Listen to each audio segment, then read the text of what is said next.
Jamie Lee Curtis is well known for her roles as the Scream Queen, both in her comedic roles and during her Halloween performances. However, what if the Wailing Woman is actually going through a terrible ordeal? Christopher Guest's alleged decision to retire from filmmaking in the wake of his wife's devastating prognosis has recently sent shockwaves through the comedy industry. But hold on a second. We must comprehend the formative experiences that molded the remarkable life of Jamie Lee Curtis. Hollywood heiress Jamie Lee Curtis was born in Santa Monica, California in the year 1958. Janet Leigh and Tony Curtis, her famous parents, were in the film industry. On one side, she has a Jewish father with Hungarian ancestry and a mixed Danish, German, and Scotch-Irish mother. On her dad's side, Jamie has a couple of half-siblings, and her older sister Kelly is also an actress. However, when she was just 4 years old, things began to go further awry. Jamie hasn't spoken highly of her dad since her parents' divorce. It appears he failed to live up to the expectations placed on him as a father figure and was rarely present. Worst part, it gets even more complicated. She learned after his death that he had disinherited her and her siblings. Jamie was supported in her upbringing by Robert, her mom's second husband, a stockbroker. She attended posh schools in California and Connecticut, including Beverly Hills High and Harvard Westlake. But she wasn't a college person. The University of the Pacific, where her parents had previously attended, was actually her first choice for law school. Perhaps she considered taking after her stepfather. It just wasn't meant to be, for whatever reason. She dropped out of law school after only one semester to pursue her passion for acting. She went after it. So Jamie Curtis was busy honing her craft on television before she became the ultimate Scream Queen. She landed a role on an episode of Quincy, Maine way back in 1977. Impressive, isn't it? But that was only the beginning. She later made guest appearances on numerous shows that you may recall, such as Charlie's Angels and the Hardy Boys. There was even an appearance by her on The Love Boat.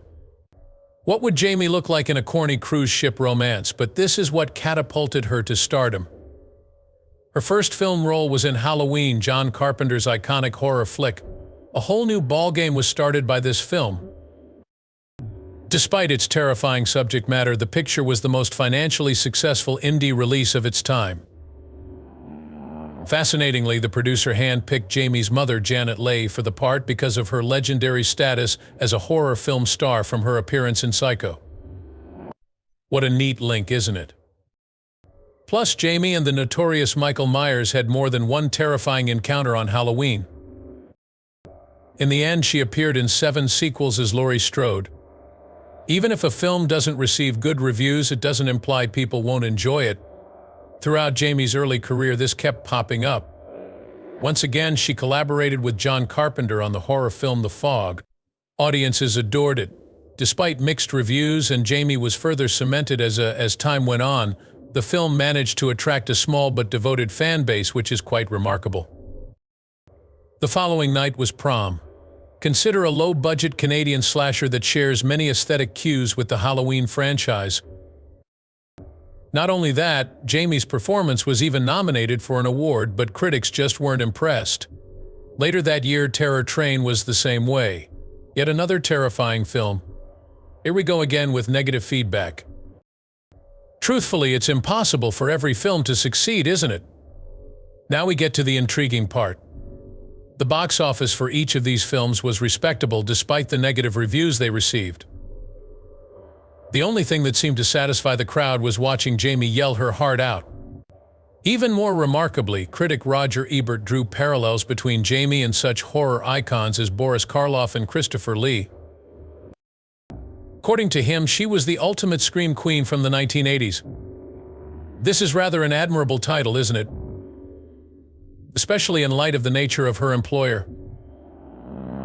Jamie switched things up a bit in 1981. Her film debut was in the Australian thriller Road Games, co-starring Stacey Keach. Just so you know, Jamie managed to make it work even though the Australian Actors Union wasn't thrilled about her being in the film. Despite the film's lackluster box office performance, it has managed to cultivate a dedicated fan base. Laurie Strode made a triumphant return in 1981's Halloween I. In the sequel, Jamie reprised her part, but she had a bright future ahead of her. And her future was filled with even more unexpected roles. She got her big break in 1983's Trading Places, a comedy. A whole new ballgame was started by this film. It was amusing and revealed a new side of Jamie that no one had seen before. She nailed the role of a charming prostitute, co-starring with Eddie Murphy. She was given high marks by critics and went on to win a BAFTA for her performance. Jamie reached a turning point after seeing this film, demonstrating her ability to do more than merely cry and flee from assailants. For Jamie, the years that followed were jam-packed. In addition to her work in comedies and romantic dramas, she also appeared in a TV special as Annie Oakley. However, with 1985's Perfect, she took another bold step forward. This time around, she co-starred with John Travolta as a hot fitness teacher. Even Quentin Tarantino enjoys the film, which has become a cult classic despite critical acclaim. Throughout the 80s, Jamie continued to demonstrate her variety. She co-starred with Bette Davis in an HBO film and stunned audiences with her outrageously funny turn in A Fish Called Wanda. This film cemented her reputation as a comedy actor, and it garnered her a BAFTA nomination to boot. Television also made an appearance. The 1989 comedy Anything But Love was Jamie's first starring role. Throughout its 4 seasons, the show demonstrated that Jamie had a comedic side that matched her terrifying one. The role she played earned her a Golden Globe. Having fun on stage wasn't enough for Jamie, though. Life in the 90s was absolutely crazy for her. To start, she received rave reviews for her performance as the lead in the critically acclaimed action film Blue Steel. The critically acclaimed coming-of-age picture My Girl, in which she reunited with Dan Aykroyd, was a smash hit and inspired a sequel. Jamie showcased her flexibility in the romantic romance Forever Young, co-starring Mel Gibson, as a pilot who uses a mysterious potion to recover youth. After Mother's Boys, she delved into a psychological thriller. But 1994's True Lies catapulted her to new heights in her career. A James Cameron-helmed action comedy featuring Arnold Schwarzenegger. Jamie won a Golden Globe for her performance in the financially successful film. By this stage, she had achieved the status of an A-list Hollywood star. With her roles in the TV movie The Heidi Chronicles and her guest appearance on The Drew Carey Show, Jamie continued to get praise and was nominated for a Golden Globe. In addition to being inducted into the Fangoria Hall of Fame, basically a horror movie Hall of Fame, she reunited with her Wanda-themed co-stars for Fierce Creatures. Yet another eventful year was 1998. Having received an Emmy nomination for her performance in Nicholas's Gift, Jamie went on to reprise her legendary role as Laurie Strode in Halloween H20, which took place 20 years later. The Hollywood Walk of Fame even bestowed a star upon her. However, not every film succeeds. A 1999 science fiction horror film named Virus was Jamie's acting debut, and she openly states that she wishes she hadn't done it. Even as we drew nearer to the turn of the century, Jamie's career was thriving. A really nice honor, the Hasty Pudding Woman of the Year, was bestowed upon her in the year 2000. The gist of it is that it's a fun ritual to dress up someone in a hideous costume and then roast them. Obviously, it's all in good fun. She co-starred with Danny DeVito and Bette Midler in an offbeat rhyme comedy that same year. Picture a sleepy little town that harbors a dark secret. Then in the exciting 2001 film The Tailor of Panama, she portrayed the role of a spy's wife, a total change of direction for her. Even the animated holiday spectacular Rudolph the Red-Nosed Reindeer used her voice. Who doesn't enjoy a touch of festive cheer? Laurie Strode must also be remembered. Even though the plot was completely different, Jamie made a triumphant return in 2002 for yet another Halloween sequel. In 2003, Jamie and Lindsay Lohan had a light-hearted Disney film called Freaky Friday, which brought things to a much lighter tone. Reviewers panned the film, praising Jamie's turn in particular. They stated she was sensational and the showstopper. It was for that part that she received her second Golden Globe nomination. But acting wasn't Jamie's only talent. Her work as a narrator for children's audiobooks was so exceptional that it garnered a Grammy nomination. There were some highs and lows in the years that followed. She and Tim Allen were in a holiday film that was commercially successful but critically panned.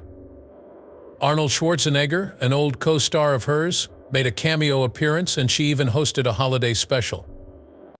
Later that year, 2006, Jamie shocked everyone by saying she was quitting acting to be with her family. Yet, a legendary actor or actress is never forgotten in Hollywood. With the 2007 Disney film Beverly Hills Chihuahua, she made a triumphant return.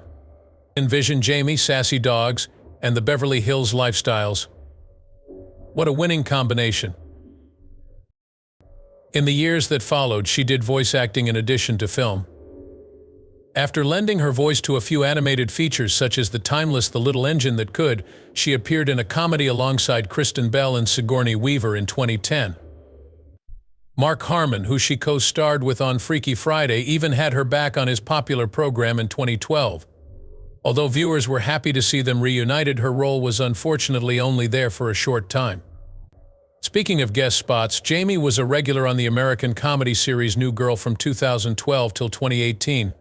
The on-screen relationship between her and Zooey Deschanel, who she played as her mom, was, well, hilarious. On the other hand, Jamie had no qualms about returning to her horror roots. She was a mainstay on the Scream Queens series from 2015 to 2016. As is typical of Jamie, the program was a sarcastic horror comedy. In fact, there was an episode where she referenced her mom's famous shower scene from Psycho. She proved she was still a formidable force in comedy with this portrayal, which earned her another Golden Globe nomination. And here's the kicker: Eminem actually mentioned Jamie by name in a 2017 song. I mean, come on, this is pure pop culture cred. All this proves that Jamie's impact transcended musical styles and generations. Jamie also made a triumphant return to her Scream Queen beginnings in 2018's Halloween film. As if that weren't bad enough, this one revived Laurie Strode for an all-new confrontation with Michael Myers, ignoring all of the sequels that occurred after the original. Reviews were overwhelmingly positive, and Jamie's performance was largely responsible for the film's unprecedented box office success. She reportedly nailed the part. However, slashers weren't Jamie's only focus. An Acceptable Loss, a drama film, also featured her that year. In this one, she portrayed a very dramatic role. Critics even went so far as to say her portrayal was terrifying enough to frighten Michael Myers away. For Jamie, 2019 was yet another banner year. Knives Out, which stars Christopher Plummer, Daniel Craig and Chris Pine, was her big break. A funny whodunit, the film had viewers guessing right up until the credits rolled, as well as phenomenally well at the box office. At the 2021 Venice Film Festival, Jamie was honored with a Golden Lion for lifetime accomplishment, a true testament to her remarkable career. It is truly an honor. Naturally, she reprised her role as Laurie Strode in Halloween Kills and Halloween Ends, the two further sequels to the original Halloween film. Even though this was Jamie's last appearance as this legendary character, she left an unforgettable impression. At the People's Choice Awards, both films were up for consideration. However, that's not all. In the wild and crazy 2022 film Everything Everywhere All at Once, Jamie stunned everyone with a performance that stopped everyone in their tracks. With her outstanding performance, Jamie was nominated for an Academy Award, and the film was completely out of this world. Yes, Jamie did get some Oscar recognition after all these years. Ultimately triumphed. She was not only named an Oscar winner but also a SAG Award winner for her portrayal. Jamie had again another jam-packed year in 2023. Critics are raving about her portrayal in her cameo spot on the hilarious Hulu sitcom The Bear. In the upcoming Disney film Haunted Mansion, she also provided a delightful voice for the lead character. On top of that, she just received the ultimate Disney honor, the title of Disney Legend, for her work with the company. Jamie has not faltered. A new film adapted from one of her iconic video games is about to hit theaters. Plus, she'll be working with Lindsay Lohan again in the upcoming Freaky Friday sequel. It is impossible to stop this woman. However, let us go back in time to a tale that is both unexpected and endearing. She essentially declared, "I'm going to marry that guy," in 1984 after seeing a photo of Christopher Guest in Rolling Stone. They tied the knot 5 months later and have been inseparable for almost 40 years. According to Jamie, their secret ingredient is staying together, so she's trying to keep a level head about everything. Basically, she said if you want it to last, just don't split up, in an interview she gave to the Today Show. A book titled Don't Leave was even mentioned in her jokes. She opened out on how she and her husband couldn't be more different in an interview she gave to Good Housekeeping in 2018. He's the sort to be smart, whereas she comes from the glamorous film industry. Their interests lie in several realms such as music and news. In addition to not going to bed at the same hour, however, their shared interest is in literature. No matter where her guy takes her, Jamie Lee is completely at ease. In an interview with the ARP, she revealed that the sight of his automobile in the driveway brings her a comforting feeling of security, and she even composed him a tender song in honor of their 35th anniversary.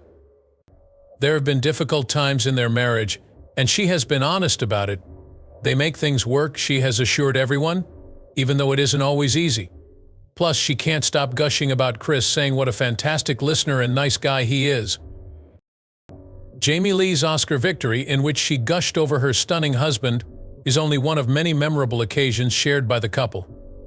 Famous for his appearances in classic films and his own brand of satire, Chris is a true legend in his own right. After struggling with issues like infertility, the couple adopted Annie and Ruby. The parents of Ruby, a game editor, were extremely accepting when their daughter came out as transgender. Even better, Jamie Lee got to officiate Ruby and her husband's spectacular World of Warcraft-themed wedding in their own backyard, the same spot where Annie danced her wedding dance.